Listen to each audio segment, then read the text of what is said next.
Hey everyone, welcome again to my channel prime learning. आज हम बात करने वाले हैं cell communication and cell signalling के क्वेश्चंस के बारे में। ठीक है, हम बेसिकली बात कर रहे हैं सीएसईआर नेट लाइफ साइंसेज की जून 2023 के मॉर्निंग शिफ्ट के क्वेश्चंस की। तो चलिए वीडियो को शुरू करते हैं। First question is, in context of signalling the enzyme protein kinase C, जिसको हम पीकेसी भी कहते हैं, depends upon multiple molecule for its complete activation. This activation depend upon the presence of, जो प्रोटीन काइनेज सी होता है उसकी जो एक्टिवेशन होती है वो मल्टीपल मॉलिक्यूल के ऊपर डिपेंड करती है। राइट, उसकी जो कंप्लीट एक्टिवेशन होती है मल्टीपल मॉलिक्यूल के ऊपर डिपेंड करती है। सो यहाँ पे पूछ रहे हैं तो एक्टिवेशन डिपेंड करती है किस किस पे। ठीक है, first is phosphatidylserine serine at inner leaflet of plasma membrane, second calcium, third phosphatidyl ethylamine at inner leaflet of plasma membrane, or diacyl glycerol present in the inner leaflet of plasma membrane. So you can see here in the diagram, right, this is the signaling।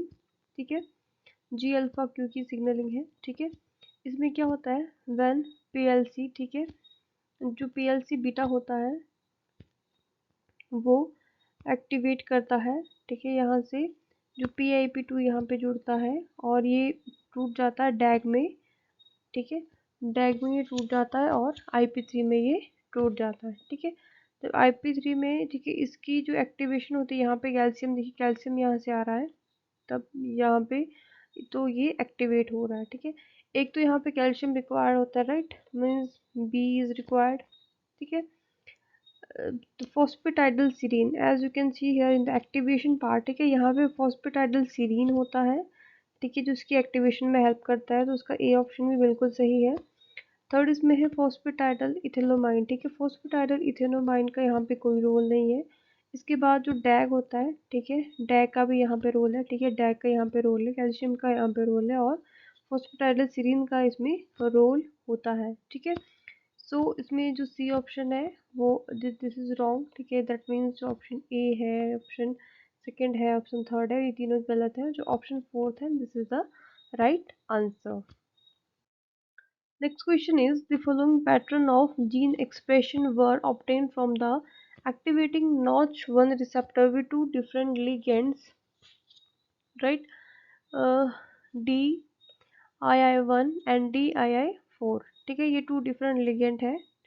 अब यहाँ क्या कह रहा है, यहाँ पे नोच receptor है। ठीक है, नोच रिसेप्टर 1 है, ये भी नोच रिसेप्टर 1 है, बट इनके जो लिगेंड हैं वो डिफरेंट है। एक DII1 है और सेकंड DII4 है। ठीक है, जब ये यहाँ पे बाइंड होता है, ठीक है, ये यहाँ पे बाइंड होता है और यहाँ पे ये, ठीक है, क्या करते हैं, NICD को एक्टिवेट करते हैं। NICD H1 को एक्टिवेट करता है यहाँ पे, और यहाँ पे जीन एक्सप्रेशन होता है। यहाँ पे जो NICD है वो हे1 को एक्टिवेट करता है, यहाँ पे क्या होता है, जीन रेगुलेशन होता है। तो यहाँ पे पूछ रहे हैं कि which one of the following depict the correct interpretation of observation. ठीक है, the notch pathway ligand DII1 and DII4 both bind to Notch1 receptor। ठीक है, ये बात यहाँ तक बिल्कुल सही है, but activate different downstream effector with similar dynamics। ठीक है, अब ये जो डायग्राम है, ठीक है, आप यहाँ पे देख सकते हो। ठीक है, ये डायनामिक्स एक इस तरह से वीवी डायनामिक्स इसको एक्टिवेट कर रहा है। ठीक है, और ये इस तरह से एक्टिवेट कर रहा है, मतलब ये जो डायनामिक्स है ये सिमिलर नहीं है। ठीक है, तो आपका फर्स्ट ऑप्शन जो है वो इनकरेक्ट हो जाता है।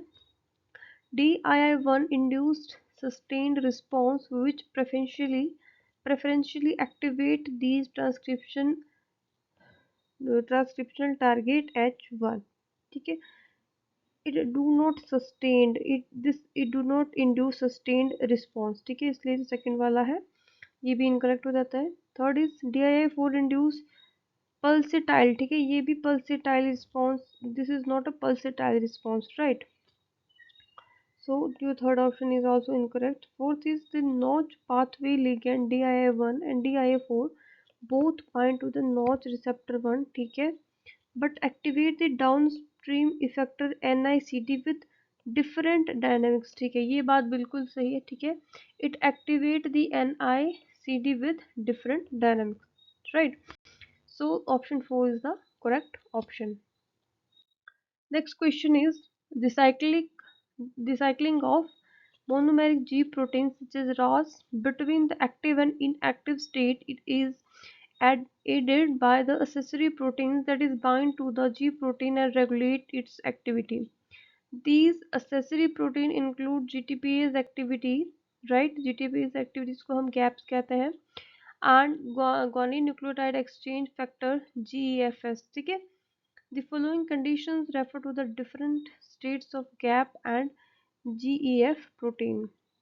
यहाँ पे पूछ रहे हैं, तो G protein monomeric cyclic of monomeric G protein है, ठीक है, जैसे कि रास हो गया, जो वो एक्टिव और इनएक्टिव होती है, ठीक है, तो इसमें बहुत सारी एसेसरी प्रोटीन साथ में मतलब काम करती है, जैसे कि गैप हो गया और GEF हो गया। So the following condition refer to different stages of gap and the first बताया है non-functional gap, second is permanently activate gap, third is a non-functional GEF or permanent activity GEF. Which one of the following option represent a condition state that might cause a constant activation of signaling cascade? First of all, have a look this diagram, ठीक है। This is a, ये है G protein, ठीक है। In the when it bind to the GTP, ठीक है, तो इस स्टेट में ये इनएक्टिव होती है, राइट, इस स्टेट में ये इनएक्टिव होती है, और जब ये GTP के साथ बाइंड करती है दैट मीन ये एक्टिव स्टेट में है। अब हमसे यहाँ पे पूछ रहे हैं कि इसको परमानेंटली एक्टिव रखना है हमने, राइट। जब इसको परमानेंटली एक्टिव रखना है तो कौन सी कंडीशंस ऐसी है जिसमें परमानेंटली एक्टिव रहेगा, ठीक है।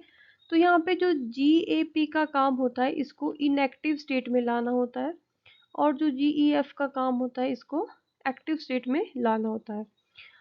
अगर जो ये GAP है, ठीक है, अगर ये परमानेंटली नॉन फंक्शनल हो जाए, ठीक है, अगर ये नॉन फंक्शनल काम ही नहीं करेगा तो ये जो G प्रोटीन है एक्टिव स्टेट से इनएक्टिव स्टेट में जाएगी ही नहीं, ठीक है। सो ए ऑप्शन सही है, परमानेंटली एक्टिवेटेड GAP। अगर ये परमानेंटली एक्टिवेटेड रहेगा दैट मीन्स जो G प्रोटीन है ये कभी भी, ठीक है, मतलब एक्टिव स्टेट में कन्वर्ट नहीं होगी, ये इनएक्टिव ही रहेगी, तो बी ऑप्शन जो है वो गलत हो जाता है। Third is non functional GEF। अगर GEF फंक्शन ही नहीं करेगा तो ये इनएक्टिव से एक्टिव स्टेट में कन्वर्ट कैसे होगा, ठीक है। जो सी ऑप्शन है that is also incorrect, right. A permanent activated of GEF, अगर ये जो GEF है, ठीक है, ये परमानेंटली एक्टिवेट हो जाए, राइट, तो भी, ठीक है, ये एक्टिवेट, तो कॉन्स्टेंटली ये सिग्नलिंग क्या रहेगी, एक्टिवेटेड रहेगी। सो फ्रॉम दिस जो फोर्थ ऑप्शन है that is the correct option. Next is some ligands or stimuli that operate through G protein coupled receptor GPCR are listed in a column X, and most common effector through which they act are listed in column Y, ठीक है। G protein couple receptor है, उनके ligand और stimuli है, ठीक है, और इनके साथ में इफेक्टर दिए हैं, आपको उनको करेक्ट मैच करना है। अगर these types of questions are very easy, like अगर आप सिंगल एक लूप होल भी इसमें फाइंड आउट करते हैं तो आपका पूरा क्वेश्चन है वो सॉल्व हो जाता है। यू नो जो लाइट है, ठीक है, वो लाइट कौन से GPCR में काम करती है, रोडोप्सिन, ठीक है, जो रोड सेल है उनकी सिग्नलिंग में लाइट का काम होता है, राइट। और उसका वो क्या करती है, ठीक है, रॉड सेल जब भी, ठीक है, लाइट पड़ती है GPCR सिग्नलिंग पे, तो ये लाइट क्या करती है, जो 11 सिस रेटिनोल होता है उसको वो ट्रांस रेटिनोल में कन्वर्ट कर देती है, और उसमें जो बीटा और गामा, ठीक है, सभी यूनिट जुड़ी होती है G अल्फा के साथ, वो अलग हो जाती है, और इसमें GEF एक्टिविटी आती है, ठीक है, और उससे क्या होता है, इसमें GTP में एक्टिवेट हो जाती है, जो कि क्या एक्टिवेट करता है, ठीक है, that activate CGMT, sorry CGMP फॉस्फोडाइएस्ट्रेज, ये इसको एक्टिव करता है। अब आप यहाँ पे देखिए जो डी ऑप्शन है वहाँ पे सेकंड ऑप्शन कहाँ पे दिया है, कौन से उसमें दिया है, ठीक है। तो ये थर्ड है, ठीक है। यहाँ पे सिर्फ और सिर्फ एक ही ऑप्शन में डी का सेकंड आंसर सही बताया, that means your third option is correct, this is your correct option, ठीक है। यहाँ से आप पता लगा सकते हो, ठीक है। जो सीरोटोनिन है, ठीक है, इसका इफेक्टर कौन है, इसका इफेक्टर है एडेनाइल साइक्लेज, ठीक है। और जो एस्टाइल कोलिन है, एस्टाइल कोलिन का इफेक्टर है पोटेशियम चैनल और adenyl cyclase. And antigen E, antigen complex का जो factor that is phospholipase C, right? So this is all about today. Next video we will discuss another questions, right? If you like the video, please hit the like button, share the video and subscribe my channel. Thank you so much all for watching.